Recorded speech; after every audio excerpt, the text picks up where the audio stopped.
अस्सलाम वालेकुम दोस्तों, मैं हूं शाहिद हुसैन और मेरे साथ मौजूद हैं गुलाम हैदर और उसके बाद मेरे साथ इस तरफ है इकरा जुनेजू साहिबा, जो कि वो इस वीडियो का हिस्सा होगी। आज हमने इस वीडियो में, चूँकि गुलाम हैदर के चैनल पे पब्लिक होगा, और इस वीडियो में हमने बात करनी है मोमिन मलिक साहब के इक़दामात के हवाले से। मोमिन मलिक साहब ने गुज़श्ता रात जो है वो रब्बूपुरा के थाने का विज़िट किया है और वहाँ पर बाकायदगी से दरख्वास्त दी है कि सीमा हैदर के खिलाफ जो FIR दर्ज की गई थी, उस FIR से मुताल्लिक उनको आगाह किया जाए और कानूनी कार्रवाई अब तक कहाँ पहुँची है, प्रोसिक्यूशन ने क्या कुछ इक़दाम किए हैं, उस हवाले से भी उन्होंने तफसीलात मांगी हैं। वो हमने पेशा आपके सामने रखनी है और उसके बाद फिर कुछ और भी बहुत कुछ है जो कि गुलाम हैदर से हमने जानना है और इकरा जुनेजू साहिबा से। इकरा, सबसे पहले मैं आपसे ये बात करूँगा कि FIR थी वो जिसमें गुलाम हैदर के बच्चे और सीमा का इल्लीगल इंटर होना भारत में, और वहाँ भारत में इलीगल इंटर हुए अब तक FIR को बहुत टाइम गुजर चुका है, लेकिन उसके बावजूद उस पर कार्रवाई नहीं हुई। अब चूंकि गुलाम हैदर ने वकील किए हैं मोमिन मलिक साहब को, तो मोमिन मलिक साहब ने हरियाणा से पहुँचे हैं UP रब्बूपुरा, और वहाँ से जाके उन्होंने सारी कार्रवाई का आगाज़ किया है और उम्मीद है कि पुलिस कोऑपरेट करेगी, कानून की नज़र में जो भी कोऑपरेट कर सकी। तो इस नज़र को, इस स्टेप को आप किस तरफ देखती हैं? थोड़ा सा आ गया, थोड़ा सा बस। शायद भाई, मैं इसको बहुत अच्छी नज़र से देखती हूँ, क्योंकि देखिए अब तक तो वहाँ पे प्रोसिक्यूशन हो नहीं रही थी और पुलिस की जानिब से जो चालान फार्म एटलीस्ट 90 दिनों में जमा करवाना था, उसकी प्रोग्रेस भी नहीं शेयर की जा रही थी, ना ही वो चालान कभी जमा हुआ। क्योंकि गुलाम हैदर के बच्चे डायरेक्टली इन्वॉल्व हैं और उनके जो बच्चे हैं उनके पासपोर्ट्स वगैरह इस वक्त ATS और दीगर कानून नाफिज करने वाले इदारों के पास हैं।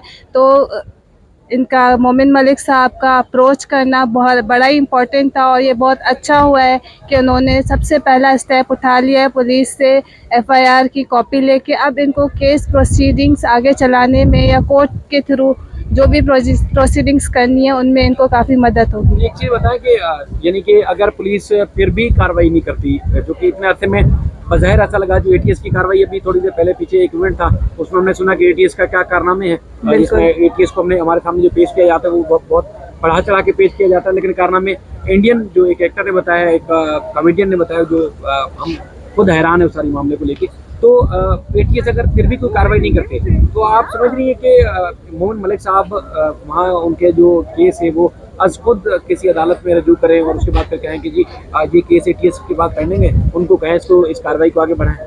बिल्कुल, मोमिन मलिक साहब ऐसा कर सकते हैं। और सेकेंडली हमारा मेनली कंसर्न्स जो है वो बच्चे हैं, क्योंकि बच्चों का जिक्र FIR में मौजूद है। बच्चे रिकवर हुए हैं सीमा हैदर से और ATS और दीगर कानून नाफिज करने वाले इदारों ने रिकवर किए हैं। तो ATS पाबंद होगी अगर हम किसी कोर्ट में जाते हैं, वो कोर्ट के ऑर्डर्स को इम्प्लीमेंट करे और बताए कि बच्चे किस हक से और किसकी डायरेक्शंस पे उन्होंने अभी तक यहाँ पे रखे हुए हैं इंडिया के अंदर, क्योंकि बच्चे रिक्वायर्ड नहीं है, माइनर है, कोई क्रिमिनल रिस्पॉन्सिबिलिटी बच्चों के ऊपर नहीं बनती है। और सीमा हैदर को क्यों इतनी ढील दी जा रही है और क्यों केस की जो प्रोसीडिंग्स हैं या जो प्रोग्रेस है उसको अदालतों में शेयर नहीं किया जा रहा। अगर मोमिन मलिक साहब जाते हैं अदालतों में तो ये एक बहुत बड़ी डेवलपमेंट होगी गुलाम हैदर के लिए और ख़ुद सीमा के लिए भी। एक और भी आपसे सवाल, क्योंकि गुलाम हैदर के पास ऐसे कुछ सबूत है जिसमें सीमा के ऊपर बदतरीन तशद्दुद किया गया है। बदतरीन मतलब बदतरीन ही है, सिर्फ ये लफाजी है, इस तरह की कहीं सुनी बातें नहीं है। वो वीडियोस, वो पिक्चर्स मैंने भी देखी हैं जो गुलाम हैदर के पास मौजूद है। बेदर्दी से मारा गया उसको, वजह क्या है उसके बारे में हमें नहीं पता कि क्यों मारा गया है। तो इस सारी सिचुएशन में बच्चों की ज़िंदगी के बारे में कितनी खतरात हैं, कितनी फिक्रमंद है गुलाम हैदर और पाकिस्तानी कौम और हिफाजत हाई कमीशन को क्या सोचना चाहिए इस बारे में? देखिए, इसमें तो बहुत जल्दी, जितना जल्दी हो सके उनकी गवर्नमेंट को एक बार फिर से कांटेक्ट करना चाहिए और जल्दी हो सके अदालतों से भी रुजू करना चाहिए। और जहाँ तक सीमा पे तशद्दुद की बात है तो उनके हम इनिशियल स्टेजेस पे जो इन्होंने इंटरव्यूज़ दिए हैं तो इन्होंने खुद इस चीज़ का एतराफ़ किया था कि मेरे ऊपर मुझे नहीं होती है जैसा आप बता रहे हैं। इसको थॉरो इन्वेस्टिगेशन होना चाहिए, इंडिया को चाहिए कि वो इसको पूरा इन्वेस्टिगेट करे और हमारे हाई कमीशन को भी चाहिए कि मैक्सिमम पॉसिबल हेल्प वो गुलाम हैदर की करे, सिर्फ लफाजी पे वो काम ना लें और जो उन्होंने दावे किए हैं मदद के या जो वादे किए हैं गुलाम हैदर से उनको पूरा करें। आपका शुक्रिया। हम गुलाम हैदर से बात करेंगे। हैदर भाई, जो हमने वीडियोज़ देखी, जो तस्वीरें देखी, उससे बज़ाहिर लग रहा है कि वाकई ही बदतरीन तशद्दुद किया गया है। अब तशद्दुद क्यों किया गया है, किस तनाजुर में किया गया है, क्या वजह थी, और इससे तो वाज़ेह नजर आ रहा है कि ना सिर्फ अब उसकी ज़िंदगी खतरे में है बल्कि बच्चों की ज़िंदगी भी खतरे में, सबकी ज़िंदगी खतरे में है। तो पहले तो ये बताएं कि आपको ये प्रूफ कैसे मिले, कहाँ से मिले? सर प्रूफ कहाँ से मिले तो मैं उनका नाम तो नहीं ले सकता, मगर इंडिया से ही मिले हैं। तमाम अच्छे माएँ बहनें बेटियाँ अब भी हमारे साथ हैं। सीमा सोच रहा है कि हैदर को कैसे मिले, सबूत के साथ मैंने उसको दिखाने की कोशिश की, मगर जो है मीडिया वाले खुद आपको पता है बात को दूसरी तरफ लेके जाए। मैंने कहा कि 1 मिनट सब्र करो, आप प्रूफ देख लो, प्रूफ अब भी में है, मैंने भी आपको दिखाए, तो बिल्कुल सीमा ही है या कोई और है। फिर ये बोलेंगे ना कि ये जो है गलत बयानी करते हैं कि तो कभी भी ये नहीं। सारी तस्वीरें देखने के बाद अब आपके दिल में क्या आता है कि सीमा या आपके बच्चे कितने खतरे में हैं? क्योंकि उसका दावा तो ये है ना कि वो सुकून में, वो खुश है, पाकिस्तान से ज्यादा उनको वहाँ खुशी है। नहीं शायद भाई, कहाँ खुश हैं, खुश सीमा जो है खुद जो महफूज नहीं है तो मेरे बच्चे कहाँ से महफूज हैं। ये इसको बुलवाया जाता है, जबरदस्ती बच्चों को बंद करके सीमा से बयान लिए जाते हैं कि आप ऐसा जाके बोलो। ये मुझे इंडियन से खबर मिल रहे हैं। बिल्कुल नहीं तो लाइव डिबेट में तो वो आपसे बहस कर रही थी। भले करे, यही तो असल मसला है ना कि इसकी वजह क्या है। हम यही मीडिया वालों से बात कर रहे हैं, हमें भी यही जो डाउट हो रहा है वजह क्या है। उधर मार पड़ रही है और आके बोल कुछ और है। तो आप चूंकि हाई कमीशन वहां पर है, जो प्रूफ आपके पास है यकीनी तौर पर यही प्रूफ आपके वकील जो है वो अदालत में भी रखेंगे जब अदालत में जाएंगे, क्योंकि जिस तरह उनका दावा है कि वो बिल्कुल सुकून में है, खुश है और वो वापस नहीं जाना चाहती, भारत में रहना चाहती है, लेकिन आपके पास वो प्रूफ है जिसमें उसकी ना सिर्फ जिंदगी खतरे में बल्कि आपके बच्चों की जिंदगी भी खतरे में। तो ये सबूत आप अपने वकील को मोमिन मलिक साहब को देंगे और वो मोमिन मलिक साहब सबूत जो है अदालतों में रखेंगे। बिल्कुल, जो भी प्रूफ है मैं मोमिन मलिक साहब को दूंगा जरूर। वक्त आने पे हम उनको जाहिर भी करेंगे इंशाल्लाह जरूर।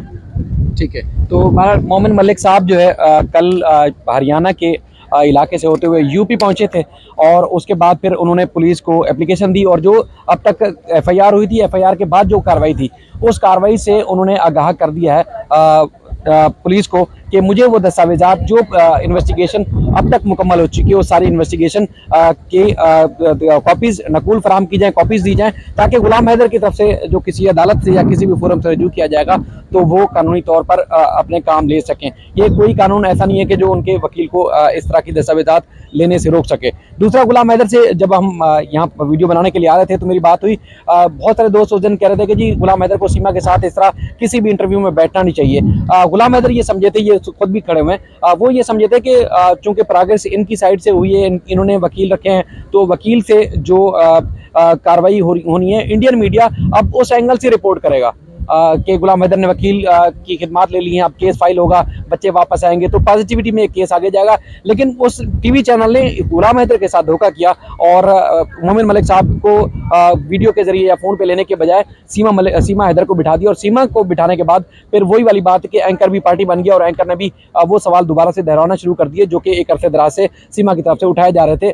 दूसरा ये है कि गुलाम हैदर ने पहले भी उन एंकर्स को, उन यूट्यूबर या उन सहाफ़ियों को आईना दिखाया, उनके घर तक पहुंचाया कि अगर कोई किसी एंकर की बीवी इस तरह 4 बच्चे लेके किसी के घर चली जाए, क्या वो एंकर इस तरह के सवाल करने का मजाज होगा, उसके अंदर इतनी जुर्रत होगी वो किसी के सामने खड़े होकर इस तरह बात कर सके या किसी और से इस तरह के सवाल कर सके, या कोई और गुलाम हैदर जैसा बंदा उस एंकर से इस किस्म के सवाल करे तो उसकी क्या फीलिंग होगी। तो भारत गुलाम हैदर से उस दिन धोखा किया गया था, लेकिन अब जो भी कार्रवाई होगी वो मोमिन मलिक से इंडियन मीडिया या सोशल मीडिया के जो भी जितने दोस्त आ रहे हैं वो ले सकते हैं, उनसे अपडेट ले सकते हैं, मालूमात ले सकते हैं। मोमिन मलिक साहब दिन में 2-4 दफ़ा हमसे रब्ता करते हैं, जो भी प्रोग्रेस पाकिस्तान की साइड से होती है या वहाँ उनकी साइड से होती है, हम एक दूसरे से शेयर करते हैं। मैं एक बात कहना चाहता हूँ, धोखा तो जरूर उन्होंने कोशिश की, मगर अल्लाह की ज़ात जो है ना बेपरवाह है। फिर भी सीमा को जाहिर किया कि उसको तशद्दुद हुआ था। तमाम लोग दिखा रहे हैं और मेरे पास भी प्रूफ है। तो सीमा खुद हैरान हो चुका था कि आपको कैसे खबर पड़ी। मैंने ये तो नहीं बताऊंगा कहाँ से पड़ी, मगर देखो हमें पता नहीं था कि सीमा आ रहा है या सीमा को पता नहीं था हैदर बैठ रहा है। ये कुदरत के तरफ से उनको एक शीशा दिखाना था, वो भी उनको दिखा दिया। बिल्कुल, एक कहते हैं कि एक तरफ इंसान अपनी प्लानिंग कर रहा होता है, दूसरी तरफ अल्लाह की प्लानिंग चल रही है और कामयाब वही होगा जो अल्लाह ताला की प्लानिंग के हिसाब से चलेगा। अल्लाह ताला उसको अपने हिफ्ज़-ओ-मान में रखे, आपके बच्चों को। बहरहाल सूरत हाल ये है कि अब पेशरफ्त हो रही है और इंशाल्लाह आने वाले दिनों में मजीद जो भी प्रोग्रेस होगी आपके सामने रखते हैं। कि हैदर भी कुछ और कहना चाहेंगे, इकरा कुछ आप और कहना चाहती हैं? सारी बात सुनने के अब क्लियर हो गई। इंशाल्लाह हम और भी वीडियोस भी बनाएंगे और अपडेट भी देते रहेंगे, लेते रहेंगे और इस तरह इंशाल्लाह दिन रात करके लगे रहेंगे। आज इंसार बन्नी साहब की बुक लॉन्चिंग सेरेमनी थी, उनकी जो पूरी ज़िंदगी की खिदमात है उस हवाले से गुलाम हैदर ने भी बीच लग्जरी होटल कराची में जो है वो शिरकत की और हमने शिरकत की। वो इवेंट हमने देखा और बड़ा अच्छा लगा कि उनकी खिदमत को लोगों ने सराहा और बड़ा वीडियो appreciate भी किया। हम कहाँ बना रहे हैं थोड़ा सा हाँ, ये दिखा देना ये हम दूसरी वीडियो में गुलाम हैदर के साथ थोड़ी गपशप करते हैं, थोड़ा सा इनका माइंड फ्रेश करने के लिए। इस टॉपिक से हट के दूसरी एक वीडियो बनाएंगे जो गुलाम हैदर के चैनल पे इंशाल्लाह पब्लिक होगी, वो जरूर देखिएगा।